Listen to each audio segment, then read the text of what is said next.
I found out my wife was cheating on March 15th, 2024 at 11:47 p.m., staring at a Venmo transaction that said, "For our future home."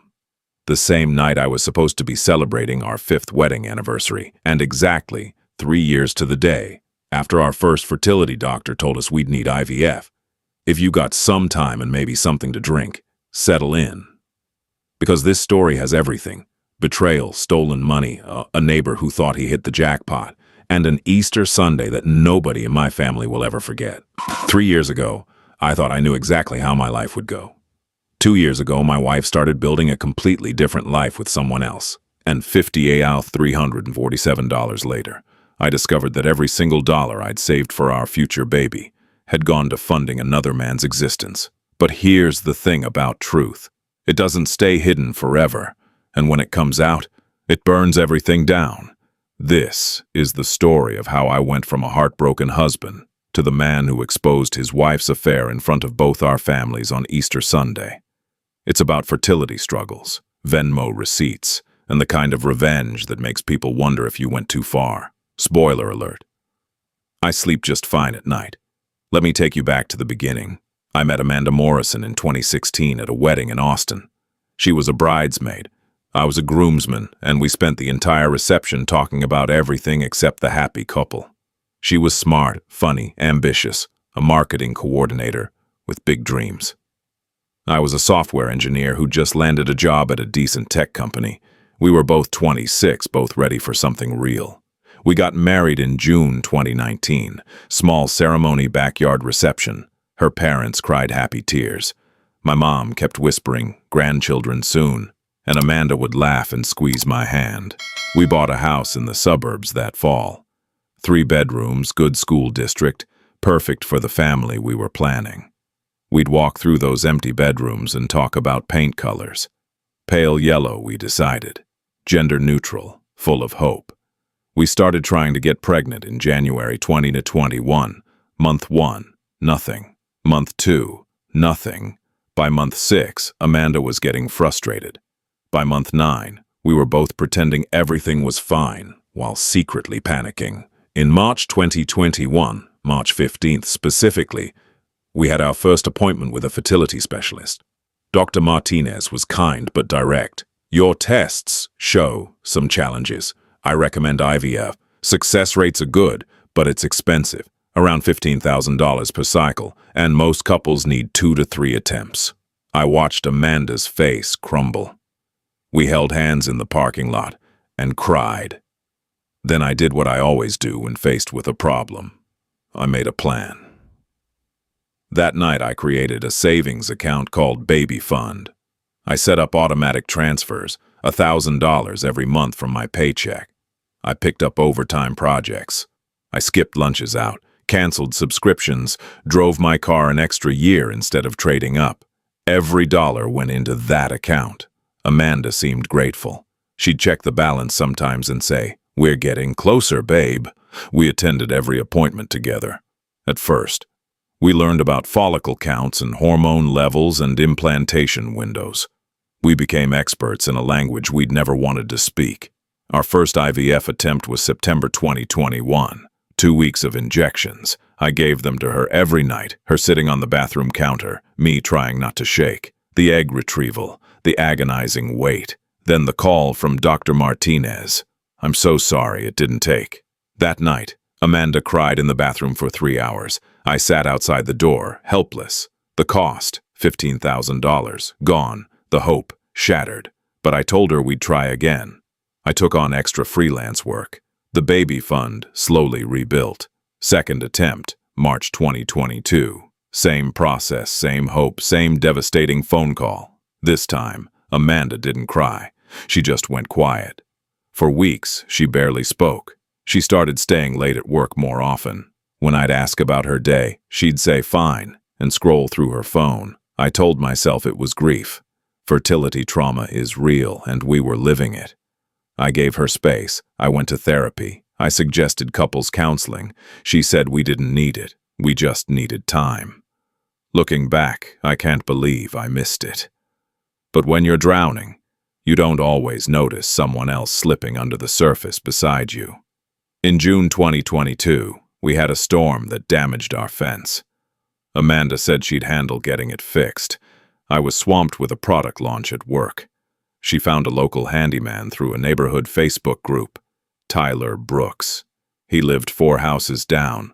I met him once briefly. Seemed like a nice enough guy. Late 20s, charming smile, drove a beat-up truck. The fence took him 3 weeks to fix. Amanda brought him water on hot days. They'd chat while he worked. She mentioned him a few times. Tyler's really easy to talk to. Tyler's going through a rough patch financially. Tyler understands what it's like to feel stuck. I didn't think anything of it. Why would I? We were married. We were trying to have a baby. We were supposed to be on the same team. The baby fund kept growing. By November 2022, we had $22,000 saved. I suggested trying IVF again in early 2023. Amanda said, maybe we should take a break. Focus on us. It seemed reasonable. We planned a romantic getaway for our 4th anniversary in June 2023. Just us reconnecting, healing. 2 weeks before the trip, she canceled. Work crisis, she said. A client emergency that required her to stay in town. I was disappointed, but understanding. I spent our anniversary weekend doing yard work and watching baseball. Later, much later, I found out there was no work crisis. She'd spent that weekend at a hotel with Tyler, but I didn't know that yet. By early 2024, the baby fund had reached $58,347. I was so proud. 3 years of sacrifice, of overtime, of choosing hope over despair. I told Amanda we could finally afford another round of IVF plus genetic testing, the full package. Her response was flat. That's great, honey. Not excited, not relieved, just nothing. I scheduled a consultation with Dr. Martinez for March 20th. We'd go in, discuss next steps, maybe start the process by April. I was hopeful again. Stupid, maybe, but hopeful. March 15th, 2024, our 5th wedding anniversary. I made a reservation at her favorite Italian restaurant. I bought flowers. I was determined to make it special, to remind us why we'd started this journey together. The dinner was awful. Amanda checked her phone constantly. She barely touched her food. When I reached for her hand, she pulled away to grab her wine glass. I asked if something was wrong. She said she was just tired. We got home around 9. She went straight upstairs to shower. I sat in the living room, feeling the weight of her distance, wondering what I was doing wrong. At 11:30 p.m., I went to the kitchen for water. Her phone was on the counter. Face up, unlocked. A notification popped up. Tyler Brooks, sent you 00. You paid Tyler Brooks 800 0. Note, car payment, babe. My heart stopped. Tyler Brooks, our neighbor, the fence guy from 2 years ago. Why was Amanda sending him $800? Why did the note say car payment, babe? I shouldn't have looked. I know that. But I picked up her phone. The Face ID unlocked it since she'd been using it moments before. And I opened Venmo. What I found destroyed my life. I scrolled through the transaction history. Payment after payment after payment. To Tyler Brooks. The first one was dated June 28, 2022, 3 days after he finished our fence. $300 for the fence work. Then July 15, 2022, $500. Coffee lunch catch-up. August 3, 2022, $650. Borrowed cash tie. The payments came every 2 to 3 weeks. The amounts varied, sometimes $300, sometimes $2,000, but the pattern was unmistakable, and the notes got progressively more intimate. September 2022, $750. Our little secret. October 2022, hold $200 for the apartment. December 2022, $2,500. Merry Christmas to us. I felt like I was falling. The kitchen floor seemed to tilt beneath me. I sat down hard on a bar stool, phone shaking in my hands, and kept scrolling. March 2023, 1-800 SAL vacation fund. The weekend of our canceled anniversary trip. June 2023, $2,200, our future home. November 2023, $1,500 because you deserve it. February 2024, $1,000. Love you, babe. The most recent payment 6 hours ago, $800. Car payment, babe. I opened my calculator app with trembling fingers and added them up. Every transaction, every emoji, every lie, $58,147. The exact amount that should have been in our baby fund. I logged into our bank account on my phone, went to the baby fund savings. Balance, $347. $347 out of $58,000. I was saving for our future while she was buying his. The shower was still running upstairs. I sat in that kitchen, staring at the numbers, feeling something inside me turn to ice. This wasn't just an affair. This wasn't just betrayal. She'd taken every dollar I'd earned, every sacrifice I'd made, every hope I'd had for our baby, and she'd given it to another man. I didn't sleep that night. I couldn't. By 2 a.m., I'd cross-referenced the Venmo dates with our calendar, our credit card statements, her work events. Every piece fit. The nights she stayed late at the office, hotel charges on her credit card, days in, Holiday Inn, always on the outskirts of Austin, the same nights as large Venmo payments. Our second failed IVF in March 2022. She'd sent Tyler $200 3 days later with a note, "You make me feel better." The couples counseling I'd suggested in fall 2022. She'd refused and then sent Tyler $900 labeled, "Our escape fund." Every lie, every excuse, every moment she'd looked me in the eye and pretended to care about having a baby. It had all been theater while she built a separate life with someone else. By 4 a.m., I was looking at Tyler's social media. His Facebook was public.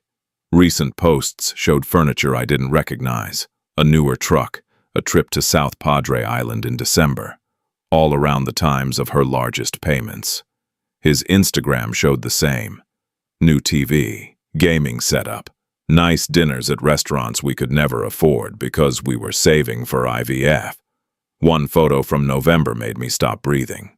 Tyler at a furniture store with the caption, "Finally getting the place set up right. Good things coming." Amanda had liked it. She'd commented, "Looks great, that apartment." She wasn't just paying his bills. She was furnishing his life. She was building their future together while I was building ours alone. By sunrise on March the 16th, I had a complete timeline. 2 years, $58,347. Every dollar I thought was going to. Our baby had gone to making Tyler Brooks comfortable. Every injection I'd given Amanda, every appointment I'd attended alone, every overtime hour I'd worked, all of it had funded their affair. The shower turned on upstairs at 6:30 a.m. Amanda was getting ready for work like it was a normal Saturday, like she hadn't stolen our future, like she hadn't destroyed everything. I made coffee. I printed out the Venmo transactions. I printed our bank statements. I laid them out on the kitchen table in chronological order, and I waited. She came downstairs at 7, her hair wet, wearing one of my old t-shirts. "Morning," she said, heading for the coffee pot. "Happy day after anniversary. Sorry I was so distracted yesterday. Work's been crazy." I didn't respond. I was staring at the papers on the table, my hands wrapped around a mug I hadn't drunk from. She turned around. "Honey, are you okay? You look terrible." "Sit down," I said. My voice must have scared her because her face changed. "What's wrong?" "Sit down." She sat. I slid the first page across the table. The Venmo timeline, all 53 transactions highlighted. "Who is Tyler Brooks?" I said, "and why have you given him $58,347? The color drained from her face, completely. She went white as a sheet and grabbed the edge of the table. "It's not. I can explain." "Explain." My voice sounded foreign to me. Cold, hard. I'd never spoken to her like this. I'd never spoken to anyone like this. He was struggling financially and I felt bad. I slid the hotel receipts across. Explain these. Daniel, please. I slid photos I'd screenshotted from Tyler's Instagram across. Explain how a struggling contractor can afford a new truck, new furniture, and a vacation to South Padre. She started crying. You don't understand.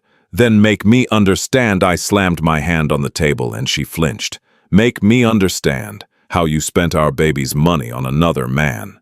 Make me understand how you fucked our neighbor for 2 years while I was working overtime to pay for IVF. Make me understand that, she sobbed. The pressure, the fertility stuff, I couldn't handle it. So you handled it by stealing from our child. There is no child, she screamed. There's no baby, Daniel. There's never going to be a baby. I couldn't take it anymore. The appointments, the injections, the failure, over and over. So you gave up. The ice in my chest spread. You gave up and you didn't tell me. You let me keep hoping, keep working, keep saving, while you were building a life with someone else. I'm sorry. She reached for my hand. I pulled away. How long? I asked. What? How long have you been fucking him? She flinched at the word.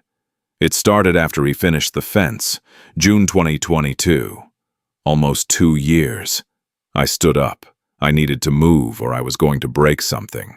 Did you love him? Silence. Amanda, did you love him? I don't know, she whispered. He was different. He didn't remind me of all our failures. He made me feel young again, free.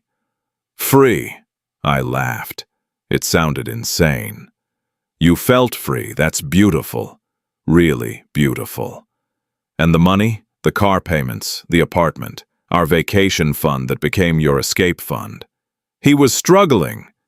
He was using you. I spun around. He's a 29-year-old handyman who found a married woman with access to cash and he bled you dry. Open your eyes, Amanda. It wasn't like that. Then what was it like? Explain it to me. Explain how spending our baby's money on his car payments was anything other than him using you. She couldn't. She just sat there crying, mascara running down her face. I went to the bathroom and threw up. My hands were shaking so hard I could barely turn on the faucet. I looked at myself in the mirror, pale, exhausted, devastated, and barely recognized the man staring back. When I came back to the kitchen, Amanda was still at the table. I'm sorry, she said. I'm so sorry. I'll end it with him. We can fix this. We can go to counseling. You're right, I said quietly. You will end it. Because I'm ending us. Daniel, please. Pack a bag. Go to your mother's. I need you out of this house by tonight. Where am I supposed to go? I don't care. Figure it out. You're good at secrets. Use those skills. Daniel, you stole from our baby. My voice cracked. You stole from a child that doesn't even exist yet. You took every dollar I saved, every sacrifice I made, and you gave it to a guy who was playing you. Get out of my house. She left that night. I watched her pack through the bedroom doorway, not helping, not speaking. She kept crying, kept saying she was sorry, that we could fix this. I said nothing after her car pulled out of the driveway. I went to the spare bedroom, the one we'd painted pale yellow 3 years ago, the one that was supposed to be a nursery. I sat on the floor in the empty room and I felt something shift inside me. The grief was still there. The devastation was still there. But underneath it, something else was growing, something cold and precise. I wasn't just going to divorce her. That was too easy, too quiet. I was going to make sure everyone knew exactly who Amanda Hayes was. I took 2 days off work. I told my boss I had a family emergency, which was true. I spent those 48 hours building a case like I was preparing for trial. First, I called a divorce attorney. My brother Michael, also a lawyer, different specialty, gave me a referral. The attorney's name was Patricia Chen. She listened to my story, asked to see the evidence, and said 6 words that changed everything. This is theft. You can sue. Texas is a community property state, she explained. But taking money from a joint account for personal use, especially an affair, is grounds for both fault divorce and civil recovery. The Venmo trail was admissible evidence. The hotel receipts proved the affair, and the amount, $58,947, was substantial enough for a serious claim. "How much can I get back?" I asked. "Potentially all of it, plus attorney fees and damages." "But, Daniel," she said, "before we go nuclear, I need to ask, what's your endgame here? Revenge or recovery?"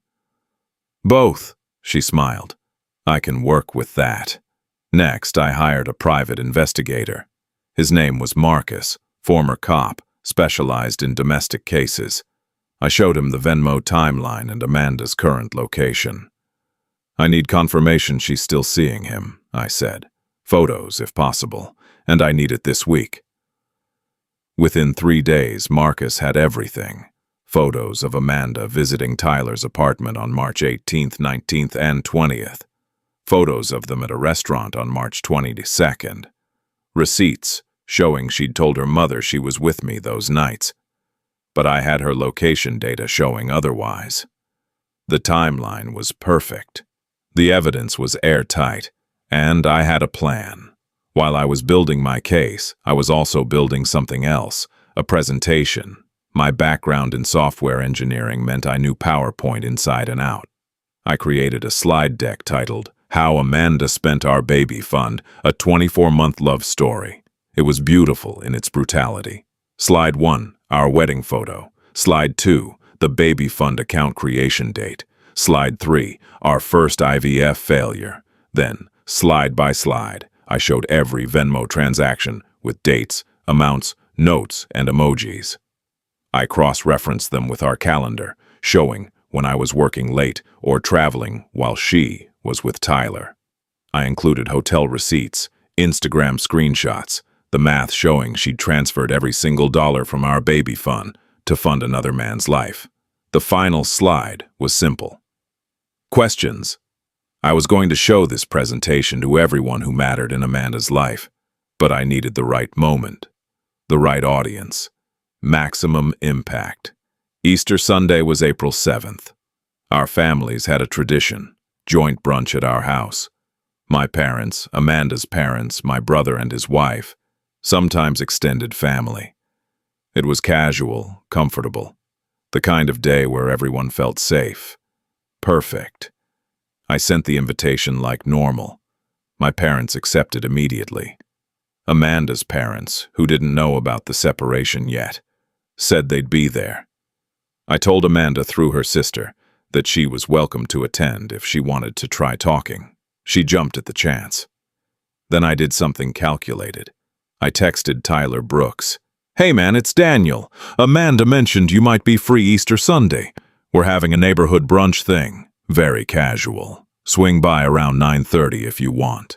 Always good to build community." He responded, within an hour. "Thanks, bro. Sounds good. I'll bring some beer." I smiled at my phone. The numbers never lie. And on Easter Sunday, they were going to speak very loudly. The week before, Easter was strange. I went to therapy twice. My therapist was concerned about my mental state. I told her I was fine, better than fine. I was clear-headed for the first time in weeks. Amanda texted me constantly. "Thank you for letting me come Sunday. I miss you. I'm ready to do whatever it takes." I kept my responses minimal.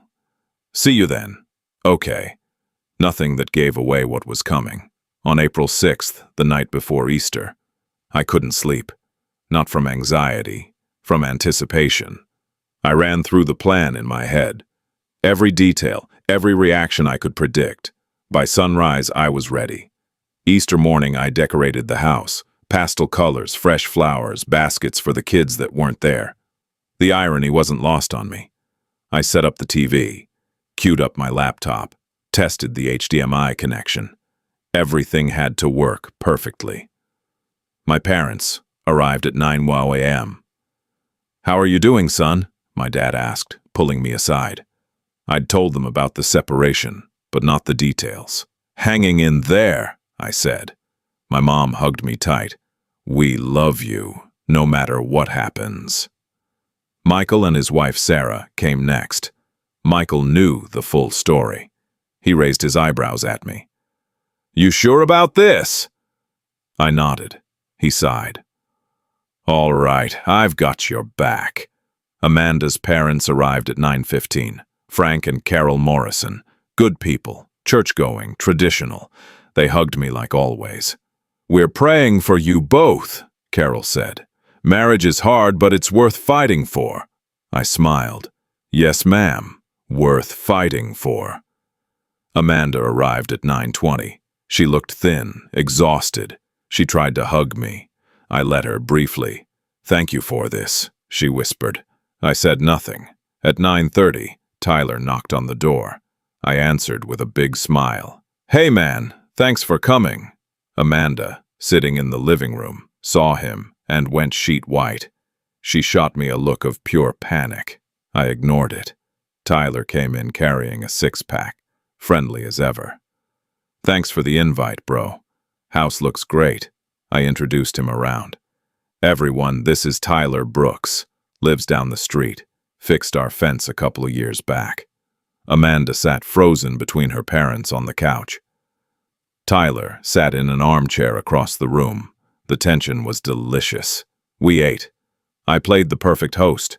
Passed food, made small talk, asked about everyone's week. Tyler was chatty, comfortable. He had no idea. Amanda barely touched her plate. Her hands were shaking. At 10:30, my dad asked the question I'd been waiting for. So, Daniel, Amanda, any update on the IVF front? We've been praying about it. The room quieted. Everyone looked at us. Amanda's face was pure terror. I set down my fork. Actually, Dad, we need to talk about that. About our family planning journey. I made a presentation. A presentation? My mom asked. Yeah. Bear with me. I know it's a little unconventional for Easter brunch, but Amanda and I have something we need to share with everyone. I stood up. Amanda whispered, Daniel, please don't. I walked to the TV, grabbed the remote. This is important. Everyone's here. Family's here. I looked at Tyler. Even the neighbors. I turned on the TV. Title slide, How Amanda Spent Our Baby Fund, a 24-month love story. My mother gasped. Amanda's mother said, What on earth? I clicked to the next slide. The Baby Fund, created March 15, 2021. Goal, $60,000 for IVF treatments and genetic testing. The slide showed a photo of the bank account on creation day. Balance, $0. I contributed $1,000 every month for 36 months. That's $36,000. Plus overtime work, freelance projects, and skipped expenses. Total contributions, $58,347. Click. The timeline begins, June 28, 2022. Screenshot of the first Venmo transaction, $300 to Tyler Brooks. Note, for the fence work. Tyler's face went pale. Amanda started crying. Click. July 15, 2022. $500 to Tyler Brooks. Note, coffee lunch ketchup. Click. August 3rd, 2022. $650 to Tyler Brooks. Note, borrowed cash, Ty. I went through them all. Every slide, every transaction, the amounts growing, the notes getting more intimate. Our vacation fund, his apartment fund, car payments, Christmas gifts. Our future home. Amanda's mother started screaming. What have you done? What have you done? Amanda was sobbing. I'm sorry. I'm so sorry. I clicked through more slides. Hotel receipts now. Credit card statements showing charges on nights I was working late or traveling. Cross-referenced with Tyler's Instagram posts. Same locations, same dates. Tyler stood up. I need to leave. My brother Michael stepped in front of the door.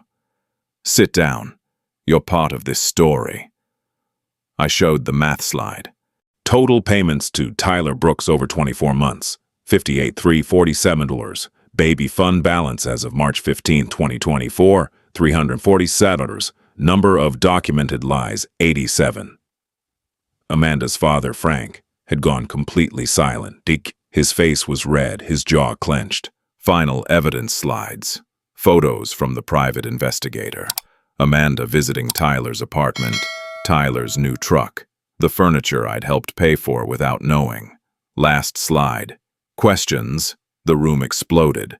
Amanda's mother turned on her. "You've been fornicating with this man while your husband was trying to give you a child." Amanda couldn't speak, just sobbed. My dad looked at me. "Son, I worked overtime for 2 years," I said. "Every extra hour, every sacrifice. I thought we were building a family. She was building a life with him." Tyler tried again. "Look, I didn't know about the baby fund." "You knew she was married," Frank Morrison roared. He stood up, pointing at Tyler. "You knew she had a husband. She told me they were separated. We were never separated." I pulled up my calendar on my phone. In fact, check this out. Slide 7, January 20th, 2023. That's us at marriage counseling. She insisted we go. Know what she sent Tyler 3 days later? $1,800. Note, "You make everything better." My mother was crying now. Our grandchild money. We've been saving. We had $15,000 set aside for the baby. "I know, Mom. I was going to surprise Amanda with it once we got pregnant." Patricia, my mom, looked at Amanda with something I'd never seen on her face before. Disgust. "How could you?" Amanda's sister Jennifer, who'd been silent until now, said, "I need to leave. I can't be here."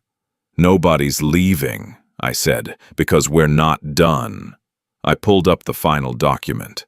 Michael, my brother, stepped forward. He was in full attorney mode now. "Amanda, I'm representing Daniel in the divorce proceedings. We're filing on fault grounds, adultery and financial malfeasance. Additionally, we're pursuing a civil suit for recovery of the $58,000, plus attorney fees, plus damages." Amanda gasped. "You can't— I don't have that money. You spent it on him." I pointed at Tyler. "That's your problem." Tyler's phone buzzed. He looked at it. His face went from pale to green. "You sent this to my boss?" "I did. Carter Roofing and Construction, right? I figured Ron might want to know that his contractor has been, shall we say, collecting unconventional compensation from married clients." Tyler looked like he might throw up. "You're insane." "I'm insane?" I laughed. It didn't sound human. "I'm the guy who worked 80-hour weeks so his wife could have a baby. You're the guy who took her money and fucked her in hotel rooms while I was at fertility clinics. Who's insane?" Amanda's father stood up. He looked at his daughter. "Get your things. You're not welcome in this family right now." "Daddy, please!" "You stole!" His voice shook. "You committed adultery. You lied to everyone who loved you. I don't know who you are." Carol, Amanda's mom, was sobbing. "The church, everyone at church, they've been praying for you both. They've been asking about the baby. What am I supposed to tell them?" Tyler bolted, just stood up and ran for the door. Michael let him go this time. We heard his truck start outside, tires screeching as he fled the neighborhood. Amanda looked around the room, at her parents, who wouldn't meet her eyes, at my parents, who looked heartbroken, at me. "Daniel," she whispered, "please." "You stole from our baby," I said quietly. The room went silent. "You took money I saved for our child, a child you'd already given up on, and you gave it to a stranger. You let me hope while you were building a future with someone else. You're not the woman I married. I don't know who you are." Frank Morrison picked up his wife's purse. "We're leaving. Amanda, you have until tonight to get your things from our house. After that, you find somewhere else." "Where am I supposed to go?" He looked at her with such sadness. "That's not my problem anymore." They left. My parents stayed a moment longer.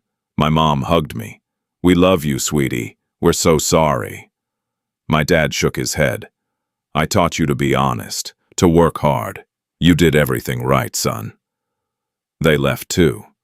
Michael and Sarah stayed while Amanda gathered herself. She tried one more time. "I know I can't fix this, but I'm sorry, I really am." "Save it for the judge," Michael said. "Divorce papers will be filed tomorrow. You'll be served this week." They left. Amanda and I stood in our living room. Her living room, I guess, since it wouldn't be hers much longer, surrounded by Easter decorations and the ruins of her life. "I didn't mean for it to happen like this," she said. "How did you mean for it to happen?" She had no answer. 30 days, I said. "You have 30 days to get your belongings out. After that, the locks change. The money, every cent. My lawyer's good. We'll get every cent back, even if it takes years." She left. I watched her car pull away for the second time, and I felt nothing. No satisfaction, no regret. Just empty. I sat down in the quiet house and realized what I'd done. I'd destroyed her. Publicly, completely. Her family, her reputation, her future. The numbers never lie. And they'd just spoken very, very loudly. The next 2 weeks were brutal. Amanda tried to go to her parents' house. They turned her away. She ended up at her younger sister Jennifer's apartment. Jennifer let her in reluctantly, with clear conditions.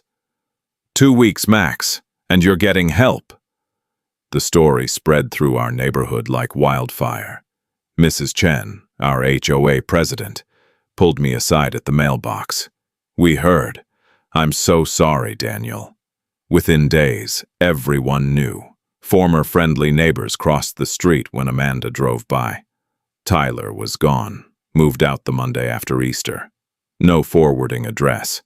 Amanda's workplace got an anonymous tip. HR called her in. They had concerns about judgment and conduct. She was placed on administrative leave while they investigated. No pay. Her LinkedIn became a circus. Old colleagues suddenly disconnecting. Mutual friends going silent. Tyler's roofing company fired him. Word spread in the contractor community. He was blackballed. His ex-girlfriend posted on Facebook. "Told y'all he was a user." 3 days after Easter, Tyler's number stopped working. His Instagram went private, then disappeared entirely. He'd ghosted Amanda completely. The money stopped, and he vanished. Amanda called me once. I let it go to voicemail. Her message, "Tyler won't answer my calls. I think you were right. He was using me." I lost everything for someone who didn't actually care. I deleted the voicemail. The divorce proceeded quickly. Michael was efficient. Asset division was straightforward. The house was in my name. I'd made the down payment, kept it in the divorce. My retirement accounts, my car, my belongings. Amanda got her car, and whatever personal items she wanted. The civil suit for the 58,347 moved forward in parallel. Then, on April 18th, I got a call that changed everything. It was Amanda's mother, Carol. Her voice was shaking. "Daniel, I know I have no right to ask you anything, but Amanda's in the hospital." My stomach dropped. What happened? She took pills, a lot of them. Jennifer found her in time. They pumped her stomach. She's on a psychiatric hold. I sat down hard. Is she okay? Physically, yes. But Daniel, Carol was crying now. She told the doctors she's lost everything, that there's no point anymore. I know what she did was unforgivable. I know that. But she's still my daughter. Please, can you show mercy? I drove to the hospital, against my lawyer's advice, against my better judgment. But I went. Amanda was in a psychiatric ward, pale and thin, looking about 10 years older than she had a month ago. When she saw me, she started crying. "I'm sorry," she said. "I'm so sorry." I sat in the chair beside her bed. We didn't speak for a long time. Finally, I said, "Did you love him?" "I thought I did. But the second the money stopped, He was gone. He never loved me. You were right. That doesn't make what you did okay. I know. You stole from our future, from our baby. I know. She was sobbing now. I gave up on us and I didn't have the courage to tell you. I just escaped and I destroyed everything. I looked at this woman I'd spent 8 years with, the woman I'd married, the woman I'd imagined having children with, and I felt pity. Not forgiveness, not love, just pity. You need help, I said. Real help, not just from this. From whatever made you think any of this was okay. I know. I'm not dropping the civil suit. You owe that money. I understand. But I'm not pressing criminal charges. Michael says we have a case for fraud, but I won't. You need treatment, not jail. She looked up at me, shocked. Why? Because I'm not trying to destroy you anymore. I just wanted the truth out. It's out. People know who you are now. That's enough. I stood to leave. Daniel, I turned. Do you hate me? I thought about it. Really thought about it. No, I don't hate you. I don't really feel anything about you anymore. You're a stranger who used to be my wife. That's it. I left the hospital and didn't look back. The weeks that followed were strange. Amanda was released from the hospital after a week with a mandatory therapy requirement. Her employer let her resign instead of firing her. Small mercy. She moved in with Jennifer permanently, started looking for new work. The divorce finalized on May 15th. Quick, clean, no drama. We signed papers in Michael's office, barely looked at each other. The civil suit settled out of court. Amanda would pay me $350 a month for 5 years. Not the full amount, but as much as she could manage. I accepted. It wasn't about the money anymore. Tyler never reappeared. I heard through the neighborhood grapevine that he'd moved to Dallas. Started fresh somewhere else. Probably found another lonely woman with resources. That was his pattern. And me. I was different too. I started therapy twice a week. Intensive sessions unpacking the fertility trauma, the betrayal, the revenge. My therapist asked if I regretted the Easter confrontation. Sometimes, I admitted, when I think about her in that hospital bed. But mostly, no. People needed to know the truth. Did it make you feel better? It made me feel finished, like I'd closed a chapter. I started doing things I'd neglected during the marriage. Joined a rec basketball league I'd played in college. Started cooking again. Amanda had always controlled the kitchen. Took a solo road trip to Colorado in June. First time I'd been truly alone in 8 years. It was terrifying. It was also freeing. In July, my therapist suggested volunteer work.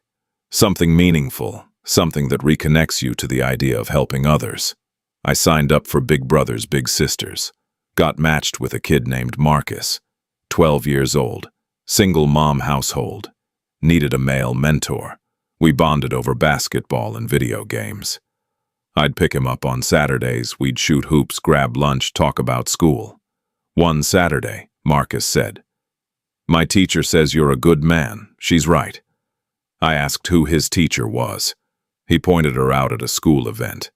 Sarah Chen, a 31-year-old elementary teacher, single mom to a 7-year-old daughter named Lily. Recently divorced. We started talking. Just friendly at first. She'd organized the mentorship program, wanted to thank me for volunteering. We grabbed coffee, then dinner, then more dinners. Sarah's story was different but similar. Her ex-husband had cheated, left her with Lily when the kid was 2. She'd rebuilt her life around teaching and being a mom. She was kind, honest, straightforward in a way I'd forgotten people could be. Our first real date was in August. Just us, no kids, dinner at a quiet restaurant. We talked about everything, our marriages, our pain, our healing. She didn't judge me for the Easter confrontation. "You exposed the truth," she said. "That's not cruelty. That's just truth." I met Lily in September. Sweet kid, loves to draw. Asked me if I had any children. Not yet, I said, but I'd like to someday. Lily said, "You can be my friend for now." Sarah and I took it slow. We both had damage. We both needed to be sure. But by November, we were serious. Talking about futures, about blended families, about possibilities. Thanksgiving 2024. Sarah's ex canceled his visit with Lily last minute. Lily was devastated. I invited them both to my family's Thanksgiving. My mom welcomed them like they'd always been there. Lily drew pictures with my nieces. Sarah helped in the kitchen. My dad pulled me aside. "She's different from Amanda. Better." "I know, Dad. You look happy, son." I was. For the first time in years, I actually was. Christmas morning, I woke up alone in my house. But I had plans with Sarah and Lily later. We'd agreed to take it slow, no sleepovers yet with Lily around. But we'd exchange gifts, have dinner, be together. I sat in my quiet living room and thought about the year. March to December. From discovering the betrayal to finding something new. Amanda had texted me once in November. "I heard you're seeing someone. I'm glad. You deserve to be happy. I'm sorry for everything." I didn't respond. There was nothing left to say. By January 2025, Sarah and I were talking seriously about the future. She wanted more kids. I wanted kids. The fertility issues had been specific to Amanda and me. No guarantee it wouldn't happen again, but also no guarantee it would. And then, on January 10th, Sarah told me she was pregnant. Natural conception. Unplanned but welcome. We'd been careful but not perfect, and somehow against odds, it had happened. I was going to be a father, to Sarah's baby, and to Lily, who already called me Uncle Daniel and sometimes slipped and said Dad. The divorce was finalized exactly 10 months prior. The baby fund money, what I'd recovered, I donated to a fertility support charity. All of it. I didn't want it. I wanted it to help people who were still fighting that fight. Amanda heard somehow. She sent a card. "Congratulations, I mean that. You're going to be an amazing father." I kept the card, not out of sentiment, just as a reminder of where I'd been. Sarah and I are talking about moving in together, blending our households, creating something new. I'm starting foster parent certification too.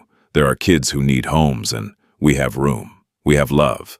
Sometimes I think about March 15th, 2024. The night I found those Venmo transactions. The night my life imploded. I was saving for our future while she was buying his. But here's the thing. Amanda never understood. She didn't buy anything that lasted. Tyler left, her family distanced, her reputation shattered. The money's gone. Me? I'm a stepdad to Lily. Soon I'll be a biological father, a foster parent, a partner to someone who values honesty and commitment. The numbers never lie. And looking at my life now, the math is pretty simple. I lost a wife who was never really mine. I gained a family that actually wants me. Do I forgive Amanda? I don't know. Maybe someday. Do I regret the Easter confrontation? Sometimes, late at night, I wonder if I went too far. But then I remember, she made the choices. I just made sure people knew about them. People ask if I'm over it. Over the betrayal, the pain, the fertility trauma. I'm not sure you ever get over something like that. But you move forward. You build something new. You find people who show up for you, who don't steal from your dreams to fund their affairs. And you remember, the numbers never lie. Amanda spent $58,347 on a man who disappeared the moment the money stopped. I spent the same energy building a life with people who stay. That's the real difference between us. If you've ever checked your bank account and felt that gut punch of betrayal, trust it. If you've ever found evidence that your partner isn't who they claim to be, believe it. The numbers never lie, your gut never lies, and your future, your real future, not the one someone's stealing from you, is worth protecting. I'm sitting here now, 9 months after it all fell apart, watching Lily draw pictures of our family that includes her mom, me, and the baby sister. Sarah's asleep on the couch, her hand resting on her growing belly. Marcus, my little brother, texted earlier asking if we can shoot hoops this weekend. This is my life now. This is what was waiting on the other side of the worst betrayal I could imagine. I was saving for our future while she was buying his. But I built mine anyway, and it's better than I ever imagined. The numbers never lie, and the numbers show that sometimes losing everything means you can finally build something real.